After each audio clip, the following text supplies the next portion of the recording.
আজি বাইহাটা লাইভৰ সৈতে আছে কংগ্ৰেছৰ কাৰ্যনিৰ্বাহক মতলেউদ্দিন আহমেদ ডাঙৰীয়া। কমলপুৰ সমষ্টিত বিজেপিৰ যি দুৰ্গ সেই দুৰ্গ কংগ্ৰেছ দলে খহাব পাৰিব বুলি আপুনি ভাবেনে? এক নম্বৰ কথা যেটো প্ৰশ্ন কৰিছে কংগ্ৰেছৰ দাবিদাৰ প্ৰাৰ্থী বুলি আজিয়ে নহয় 2011ৰ পৰা মই আছিলোঁ কংগ্ৰেছৰ ইয়াত সম্পূৰ্ণ দাবিদাৰ আছিলোঁ। মই আৰু কিছু ভট্ট আছিলোঁ তেতিয়া, গতিকে সকলো ৰাইজে জানে। গতিকে আজি মই ব্যৱসায়িক সূত্ৰৰ সকলোৱে গম পাব ব্যস্ততা থাকক, কিন্তু সমাজ মই দল হিচাপে যিমানখিনি মই জনপ্ৰিয়তা কি আছে নাই মই নাজানো, ৰাইজে জানিব। সামাজিকভাৱে মই সম্পূৰ্ণ ৰাইজৰ লগত থাকি ভাল পাওঁ সদায়। আজি নহয়, বহুত আগৰ পৰাই আছোঁ। প্ৰতিটো অনুষ্ঠান প্ৰতিষ্ঠান এইমাত্ৰ কুৰ্মা মাধৱ আমাৰ যি ৰাস হয় তাত থাকি কিনে আহিলোঁ, বা এখন কমিটি এখন গঠন কৰাৰ আগমুহূৰ্তটোত আহ্বান জনাই তাৰ কাৰণে ভাল লাগে এটা, কাৰণ যিখিনি টাইম দিব পাৰোঁ তাৰ মাজত আমি দিওঁ। এতিয়া আপুনি এটা শব্দ কৈছে, এইটো এটা আমি নকওঁ, আপুনি যিটো প্ৰশ্ন কৰিছে গাছত গৰু নুঠা বুলি এটা শব্দ কয়। ইয়াত কমলপুৰত কোনো দুৰ্গ নাই, বিজেপিৰ দুৰ্গ নাই। এক নম্বৰ কথা কি হৈছে, যিজন বিধায়ক আছে তেখেতসকলৰ নিজৰ নিজৰ ডিউটি, তেখেতসকলে নিশ্চয় যি কৰিছে তেখেত ৰাইজে দেখা পাইছে, আমি ক'ব নালাগে। ইয়াত দুৰ্গ যদি থাকিলে যোৱা পঞ্চায়ত নিৰ্বাচনত, এই পঞ্চায়ত নিৰ্বাচনত আমি যিমানখিনি কেণ্ডিডেট দিলোঁ আৰু সেইখিনি কেণ্ডিডেটক আমাক ইলেকশ্যন খেলৰ কাৰণে তেখেতসকলে কোনো ধৰণৰ সংকোচ কৰিব নালাগিছিল। তেওঁলোকক ভয় খালে, ভয় খাই কাৰণে আজি যোৱা পঞ্চায়ত নিৰ্বাচনৰ সময়তে তেখেতসকলে মোৰ ধাৰণা 1 কৰোৰ টকাৰ ওপৰত মানে তেওঁলোকে খৰচা কৰিছে। যদি এনেকুৱা হয়তো বিধায়কে ইমান খৰচা কৰিব নালাগিলেহেঁতেন। ক'ৰ পৰা পইচা কি খৰচা কৰিছে আমাৰ আন্দাজ আৰু আমাৰ ধাৰণা, কাৰণ আমাৰ একোজন কেণ্ডিডেটকে তেখেতসকলে কিনা বেচা কৰিছিল আপোনালোকে গম পায়। যদি দুৰ্গ হ'লে, দুৰ্গত কাক কয়, মানুহ অন্ধধন, তাক অন্ধভক্ত থকা বুলি কয়, তেতিয়াহ'লে ভয় খাব নালাগিছিলে। জিলা পৰিষদৰ পৰা কাউন্সিলৰ গোটেইকেইটাকে আমাক কিনা বেচা কৰিছিল। এতিয়া পঞ্চায়ততো আপোনালোকে গঠন কৰিলে, আপোনালোকে গম পায় তেওঁলোকৰ ভিতৰতে 3টামান পাৰ্ট হৈ গৈছে এতিয়া। গতিকে সেইটো আমাৰ কাৰণে শুভ লক্ষণ। আৰু এতিয়াতো আপোনালোকে গম পায় পুৰণা যিখিনি অৰিজিনেল বিজেপি কৰি আছিল, যিখিনি ইয়াত অৰিজিনেল বিজেপি কৰি ফাউণ্ডাৰ, সেইখিনি বহুত দূৰত, সেইখিনি লেলে চেছে বুলি কয় যে, তেনেকুৱা এটা মনোবৃত্তিৰে তেখেতসকলক দলিয়াই দিয়াৰ নিচিনা কওঁ। গতিকে তেখেতসকলৰ লগত আমি অলপ দুখ প্ৰকাশ সকলোৰে হয়, যি দলেই নহওক। আমি কংগ্ৰেছ দল কৰিছোঁ বহুত বছৰ আগৰ পৰা, গতিকে তেনেদৰে আমাৰ লগতো কোনোবাই কিবা কৰিব গ'লে তেতিয়া সকলোৰে দুখ হয়। গতিকে আমাৰ আৰু বিজেপিৰ তাৰতম্য, আমাৰ কংগ্ৰেছ হৈছে এটা আইডিঅলজিৰ দল। সকলো জাতি ধৰ্ম বৰ্ণ নিৰ্বিশেষে আমি সকলোকে লৈ আমি একেলগে চলোঁ। তাত আমাৰ জাতিৰ নামত ধৰ্মৰ নামত ভোট নিবিচাৰে। কংগ্ৰেছে উন্নয়ন কি কৰিব তাৰ ওপৰত ভোট বিচাৰে। সকলোকে একে সমান একে চকুৰে চাই কেনেকৈ আগুৱাই লৈ যাব সমাজটো বা অসমখন বা দেশখন, তেনেকুৱাকৈ বিচাৰে। গতিকে এতিয়াতো আপোনালোকে গম পায়, যদি ইমানেই দুৰ্গ হ'লে, কমলপুৰত যে দুৰ্গ থাকিলে অসমত ক'ত ক'ত দুৰ্গ আছিল গম পালেহেঁতেন। এতিয়াতো AGP লগতো তেখেতসকলে ফাট মেলিছে, গতিকে তেখেতসকলৰ এইটো নাই। আৰু দুৰ্গ যদি থাকিলেহেঁতেন, এতিয়া যিটো আমাৰ ৰাহুল গান্ধী ডাঙৰীয়াই প্ৰমাণ সহকাৰে সম্পূৰ্ণ ভাৰতত দেখুৱাই দিলে যে ভোট চুৰি কাৰ্যৰে তেখেতসকলে যোৱাটো লোকসভা ইলেকশ্যনত জয় হৈ কিনে চৰকাৰ গঠন কৰিছে। গতিকে সেইটো ডাঙৰ কথা নহয়। চুৰি কাৰ্যৰ লগত লিপ্ত থকা বা উন্নপাকেৰে যায়, গণতন্ত্ৰক পিছেৰে যায়, চুৰি মাৰি কেনে যদি জয় হয় কোনোবা, সেইটো কোনো ডাঙৰ কথা নহয়। যিকোনো মানুহে কৰিব, মই ইয়াতে বহি আছোঁ, মোৰ পিছ চাইডেও মই মাৰি দিব পাৰে, মই আপোনালোকৰ আগৰ পিনে চাই আছোঁ, সেইটো কোনে কাক কি ক'ব। AGP আৰু বিজেপিৰ মাজত ফাট মেলা বুলি ক'লে আপুনি, যদি ফাট মেলিছে তেনেহ'লে আপোনাৰ নিৰ্বাচনত লাভ হ'ব বুলি ভাবেনে? সুবিধাটো শুনক, AGP বিজেপি বুলি মই সেইটো কথা কৈছোঁ। ফাটটো মেলিছে ইয়াত, আপোনালোকে মোতকৈ বেছিকৈ জানেই, আমি বেলেগৰ পৰা শুনা কথাখিনি কওঁ। আমাৰ সুবিধাটো সকলোৰে হয়। তেখেতসকলে পুৰণা কৰ্মীখিনিও আমাৰ সুবিধা। তেখেতসকলে বিজেপিৰ 4টা পাৰ্টত ভাগ হৈ আছে। এতিয়া যিখিনি বেজাৰা ব্লকৰ মানুহ, এইখিনি আমাৰ এই নতুনকৈ কমলপুৰ এইখিনিক ছাপোৰ্ট দিয়া নাই, বিজেপিয়ে ছাপোৰ্ট দিয়া নাই। তেখেতসকলে এইজন বিধায়ক ছাপোৰ্ট নিদিয়ে বুলি আমি গম পাওঁ। পিছত কি হয় নাজানো, আজিৰ ডেটত, আজিৰ তাৰিখত যিখিনি শুনা কথা, গতিকে ঠিক তেনেকৈ পাৰ্ট হৈ আছে। পিছত কেতিয়াবা একত্ৰিত হয় এইটো গম নাপাওঁ, আমিতো সৰ্বজন নহয়। গতিকে যিখিনি হৈছে আমি সেইখিনিয়ে কথা ক'বৰ কাৰণে কৈছোঁ। এতিয়া 2 নম্বৰতে AGP আপোনালোকে গম পায় সদস্য আছে কেইজন, সত্তৰ কলিতা ডাঙৰেই আছে আৰু কেইজনমান হাৰ্ডলি 100জন হ'ব ইয়াত, হাৰ্ডলি। তো সেইটো সঁচা মিছা আপোনালোকে গম পাব, তাত বাহিৰতো নাই।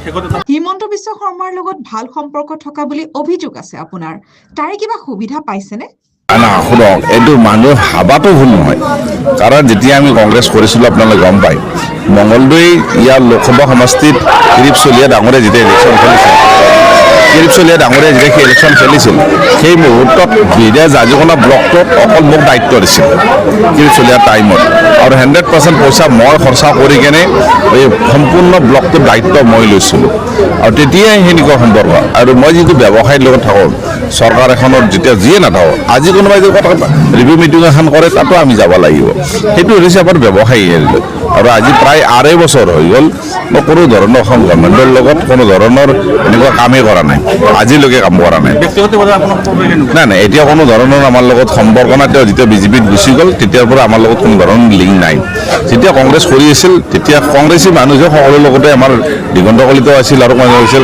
সম্পৰ্কটো তেতিয়া বেলেগ আছিল কংগ্ৰেছ যেতিয়া কৰি আছিল তেতিয়া গতিকে কংগ্ৰেছৰ পৰা যেতিয়া বাহিৰত যাবৰ কাৰণে আমাৰ আইডিঅলজিৰ লগত নিমিলে যদি কিবা সম্পৰ্ক থাকিলে দলীয় তেতিয়া আমি জইন কৰিব লাগিছিল তেতিয়া কিন্তু আজি ইয়াত বিজেপিৰ বিৰুদ্ধে যদি কওঁ অকল মতলবী নামেৰে কওঁ কমলপুৰ সমষ্টিত কোনো এজনে ছেকেণ্ড হেণ্ড কোনো কংগ্ৰেছী বুলি কোনোবা আছে যদিও যিবিলাক আছে কোনো কিন্তু তেখেতসকলৰ বিৰুদ্ধে মাত নামাতে মই নাজানো কিয় অকল গৰু চৰুৰ পৰা আদি কৰি য'ত যিমানখিনি অবৈধ কাম কৰিছে সকলো বস্তু আমি উঠাওঁ সকলো বস্তু আমি কৰোঁ পঞ্চায়তৰ ক্ষেত্ৰতো বিভিন্ন ধৰণৰ প্ৰেছ বিবৃতি মই দিওঁ আৰু বিজেপিৰ 178 জন এই মতলবী নামেৰৰ মোৰ নেতৃত্বতে জইন কৰাই দিছোঁ পঞ্চায়ত ইলেকশ্যন 7 এপ্ৰিলত হৈছিল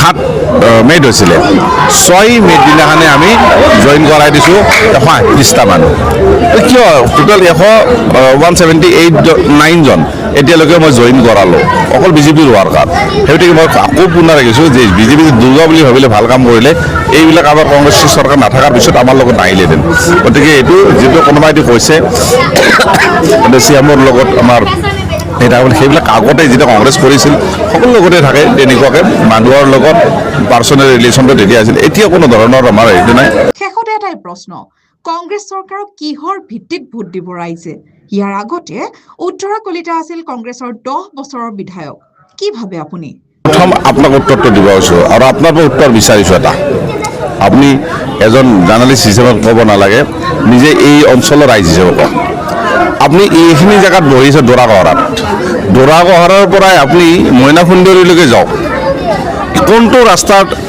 আপুনি যাওক কোনটো ৰাস্তা ভাল হৈছে কওক এটা ৰাস্তা মই নাম কওক এইখিনি য'ত বহিছোঁ চাৰু চাইডে এটা ৰাস্তাৰ নাম কওক মই সমালোচনা নহয় আপুনি সোধাৰ কাৰণে কৈছোঁ এইটো সমালোচনা কৰিব যোৱা নাই আপুনি সোধাৰ কাৰণে কৈছোঁ এটা ৰাস্তা মোক দেখাই দিয়ক যিটো ৰাস্তা দি আপুনি যাব সেইটো ৰাস্তা আপোনাৰ বেয়া হয়নে নহয় হয় গতিকে এইটো উন্নয়নৰ আপুনি কৈছে কংগ্ৰেছক কিয় ভোট দিব কংগ্ৰেছে ভোট দিব সেই গতিকে 2000 আগৰ যিখিনি অৱস্থা আছিল মানে দৰমহা পোৱা নাছিলে মানে STC মৰি গৈছিলে মানুহৰ বিভিন্ন ধৰণৰ গুপ্তা ঘটক চলি আছিলে কোনে কেতিয়া ওলাই যাব সেই পৰিৱেশটো আজি ডেকা ল'ৰাখিনি গম পোৱা নাই যিখিনি ল'ৰাই 2000 আগৰ ঘটনাখিনি গম পোৱা নাই সেইখিনি হয়তো তেওঁলোকৰ অলপ ভুল কনচেপ্ট হৈছে এই ভুল কনচেপ্টটো যিখিনি ৰাইজে জানে সচেতন ৰাইজে গম পাব লাগে তেতিয়া কংগ্ৰেছ চৰকাৰ যোৱাৰ পিছত 2014লৈকে কিমান আছিল গেছৰ মূল্য আপোনালোকে মেডিচিন কি আছিলে এতিয়া যিবিলাক আমাৰ যিটো মানে যিবিলাক আমাৰ গোচাৰী সেইবিলাকতো GST লগাই দিলে ক'ত বাকী আছে কওকচোন মোক এতিয়া চাৰি চিণ্ডিকেট তাত বাহিৰতে ক'ব নাই চিণ্ডিকেট ইয়াত কাঠৰ চিণ্ডিকেট বাহিৰতে চাৰিআলি চলি আছে এতিয়া গৰু বন্ধ হ'ল নেকি নাজানো সকলোবোৰে চলি আছে এইবিলাক গৰু আনে ট্ৰাকবিলাকৰ পৰা পইচা ল'ব কাঠৰ গাড়ীৰ পৰা পইচা ল'ব এতিয়া আপোনালোকৰ চ'ৰ্চ আপোনাক সকলোৱে গম পায় কোনো প্ৰকাশ কৰি নকয় কাৰণ সকলোৰে ছাপোৰ্ট থকাৰ কাৰণে আজি যদি দুৰ্নীতি নহ'লেহেঁতেন এজন বিধায়ক এজন মন্ত্ৰীৰ শ বিঘা মাটি ক'ত পায় ইমান ডাঙৰ হোটেল খুলিবৰ কাৰণে শ বিঘা ক'ত পায় ঠিক তেনেকুৱাকৈ দুৰ্নীতি নিশ্চয় হৈছে এইবিলাক চাই নৱপ্ৰজন্মই আজি ইয়াত যিমান আছে হয় চাকৰি গভৰ্ণমেণ্টে যিমান দিব লাগে সিমান দিব পৰা নাই হয়তো দিয়াৰ চেষ্টা কৰা নাই হয়তো আমাৰ সেই হিচাপে বাজেটো লাগিব কিন্তু আমি কোৱাতকৈ কামটো বেছি কৰি দেখুৱাব লাগে আজি ফিল্ডখনত দেখক ইয়াতে 1000-2000 মানুহ যদি আছে কেইজন ইয়াত চাকৰি থকা ডেকা যুৱক আছে কেইজন আছে এইটো চাই লওক গতিকে সেই দেৱক সকলোৰে পঢ়িখিনি মাক দেউতাক সকলোৰে আশা যে তেখেতসকলক এটা সংস্থাপন পাব সেইটোৰ দ্বাৰাই মাক দেউতাকো বুঢ়া হ'লে চলিব পাৰিব ফেমিলিৰ সুন্দৰভাৱে নিজৰ ল'ৰা বা ছোৱালীজনৰ ভাৱে যাব পাৰিব গতিকে কিবা এটা হৈছে নেকি একোতো হোৱা নাই গতিকে মই উন্নয়নৰ ক্ষেত্ৰত আপুনি কোৱাৰ কাৰণে উত্তৰটো দিছোঁ মই যিখিনি জেগাত ঘূৰি আছোঁ এইখিনিত এই জেগাৰ পৰা কৈছোঁ মোৰ চাৰিও চাওক কোনটো ৰাস্তা এতিয়া নতুন বিজেপিৰ টাইমত বা সত্যব্ৰত কলিতা এজিবিৰ এই তেখেতসকলে 10 বছৰ চেঞ্জ হ'ব এইখিনি টাইমত হৈছে আপোনালোকে নিজে কওক যদি হৈছে মই এইটো প্ৰত্যাহ্বান জনাইছোঁ মোক দেখাই দিয়ক ধন্যবাদ